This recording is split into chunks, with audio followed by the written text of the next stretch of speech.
All right, to the Cactus for spring highlights from the weekend. Luis Robert in the first, and as much as I don't really trust people that have two first names, I trust that this guy will have a big year. Two-run shot. Tim Anderson, it's true, though. I really don't trust people with two names. Lurie Garcia scores. Andrew Vaughn scores. More on Andrew Vaughn in a moment. White Sox up 5-zip. More Robert. Second two-run shot of the game. I watched some of this game yesterday. He's primed for a big year. Swinging it. Hanser Alberto in the fourth. And here's the Andrew Vaughn moment we talked about. Makes a nice diving catch, but gets up limping and favoring his right leg. We take another look. He laid out, landed hard. The White Sox don't need another injured outfielder during spring training, right? Eloy Jimenez last year. So he left with right hip discomfort. And to follow up, White Sox official Twitter feed saying that he's undergoing further evaluation. Jake Berger left with left ankle discomfort, and he too is day-to-day. That's not what the White Sox want to see. I mean, that's not what any team wants to see. You love the effort, but how hard is it as a player to put that governor on yourself? You want to play hard. You don't want any restrictions on your game, but these are exhibition games at the end of the day. It is. And it's hard. You go out and you play full speed, and it's hard to tell guys to pull it back. I watched Buxton last week crash into a wall. I know you were worried about that. And I'm like, stop! You know, but it's really hard to have people stop going full speed. It's a habit that you work on, and you want them to play hard. It's just one of those things. Right. There was other Dodgers news, the other side of this equation, the also known as the, Camelback Ranch game.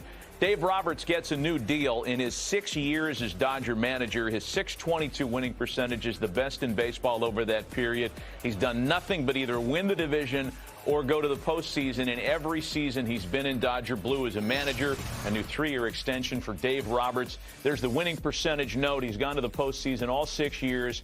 Won the big dance in 2020, the COVID-shortened year, beat the Rays in a thrilling World Series that season.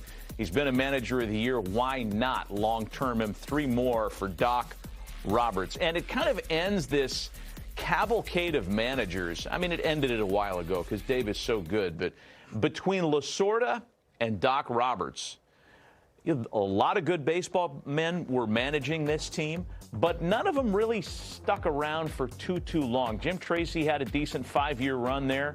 Mattingly was there for 5 years. Nobody had the kind of success that Dave Roberts is having. No, and Dave's been a perfect fit for this whole where we're at in baseball. You got to be more than just a manager. You got to be a messenger. You know, we always talk about you're the face of the franchise. In this case, you really are. You look at the first couple turbulent runs he had in the postseason, he's standing there taking the bullets for the front office's decisions. Yes, good point. I mean, big time. Remember all that, yeah. And so he if I was to say anybody deserved this, he would be at top of the list for me. He deserved this extension. Good point. He battled through. He's been the messenger. He's carried it, and he's done a great job managing. That continuity is so important. We talk about it a lot. I mean, the fact that the Dodgers had a lot of managers in and out of there after Lasorda. Yeah. Remember how spoiled the franchise was dating back to the Brooklyn years. They went 40-plus years, 45 years, I think, with 2 guys. Yes, incredible. Right? I mean, it's unbelievable. Walter Alston and Tommy Lasorda, and that was it. Yeah. And then it kind of turned over until you get to Roberts, who's got a lot of staying power, which is great. All right, let's go back to the spring highlights. Out to the Grapefruit League for the Phillies and Blue Jays. Yusei Kikuchi against Bryce Harper. Says coochie, coochie, coo. Bye-bye. First of the spring, Phillies take a 1-0 lead. Vlad Guerrero Jr.'s second of the spring came here, and that tied it at 1. We mentioned Harper's first of the spring came earlier. Here's his second. About a half hour later. What'd you say? Coochie, coochie, coo? Coochie, coochie, coo. Got him twice. Clicked him twice. And then after walking 2, Kikuchi was removed from the game. Phillies now lead. A Kikuchi back on the mound to face Didi Gregorius. You can do whatever you want in a spring game. Comes out of the game, goes back in the game. Phillies extend their lead.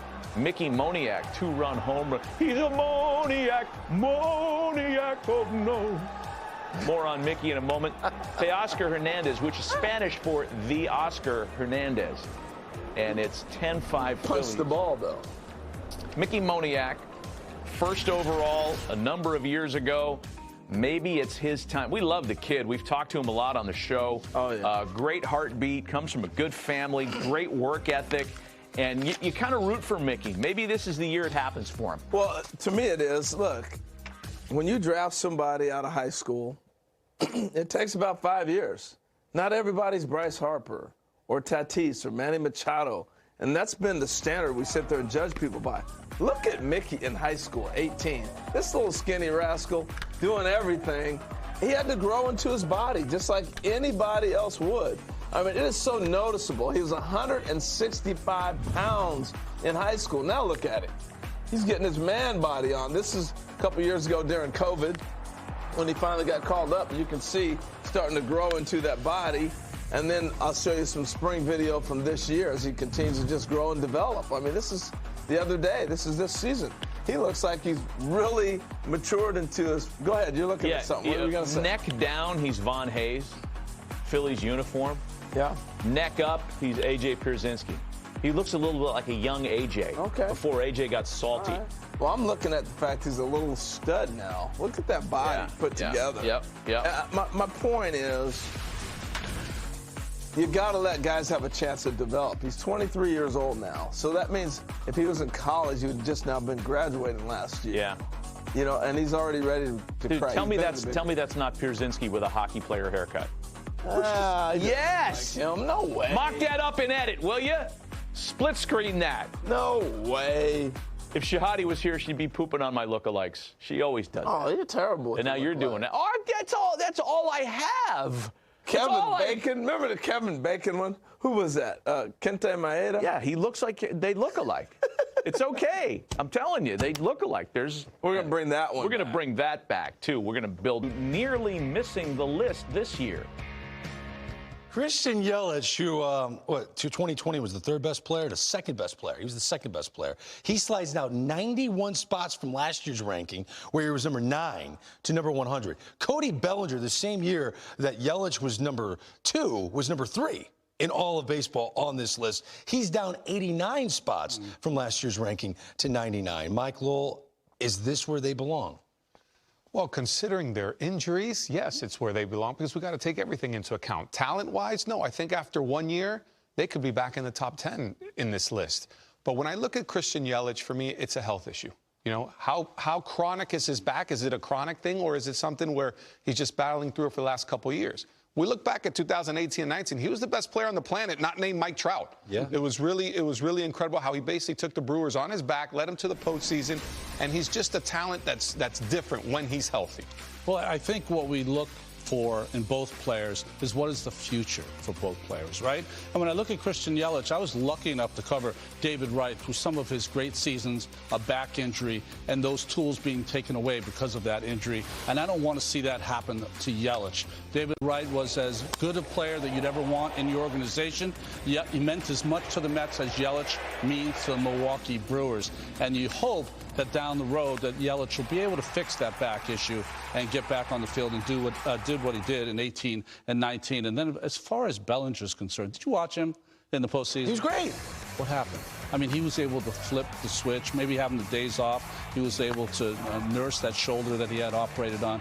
We saw a Dodger player, Matt Kemp. Remember when he had those MVP seasons? Hurt his shoulder. For a couple of years, he was MIA. So maybe Bellinger's the one that's going to come back strong. Yelich and Belly. I mean, if you believe in the talent, which I know you do and I do for sure, there's no reason why those guys can't back on track and replicate their 2019 seasons this year. I think there are big expectations for both. I think they nailed it. You know, the concern of Yelich's back is a lot like Don Mattingly.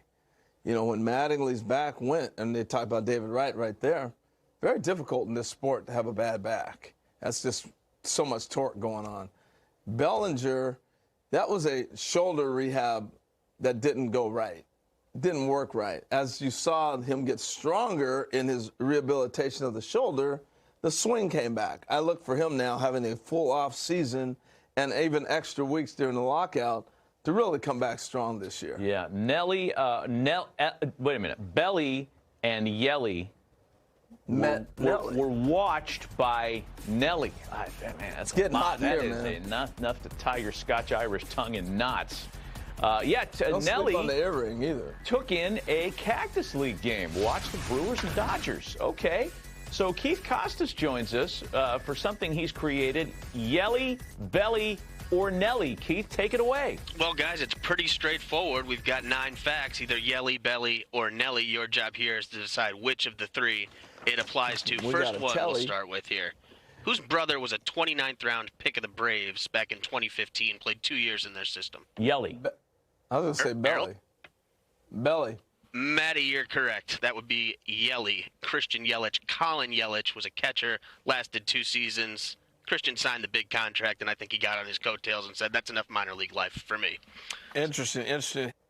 Exactly. All right, guys. Second one. Who was a 3-sport star in high school and his team's leading receiver on the gridiron? That's Nelly. Nelly.